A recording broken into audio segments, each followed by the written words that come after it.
শুরু হয়েছে কাউন্টডাউন, ফের চাঁদে যাবে মানুষ।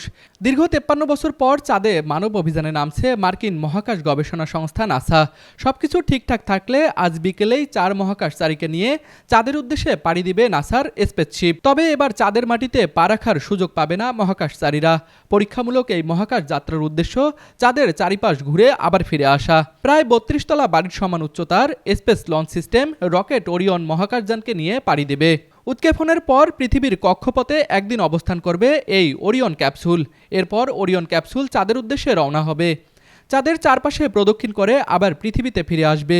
প্রায় 10 দিনব্যাপী এই অভিযানে অংশ নিচ্ছে নাসার নভোচারী Reid Wiseman, Victor Glover, Christina Koch এবং কানাডার জেরেমি হ্যানসেন। নাসার পরিকল্পনা অনুযায়ী এই মিশনের সাফল্যের উপর নির্ভর করবে পরবর্তী অভিযানের ভবিষ্যৎ। 1972 সালের অ্যাপোলো অভিযানের পর এই প্রথম মানুষ আবারও চাঁদে পাড়ি দিচ্ছে।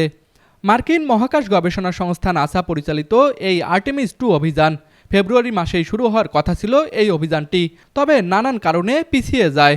তুষার আচার্য, ডেস্ক রিপোর্ট, RCTV।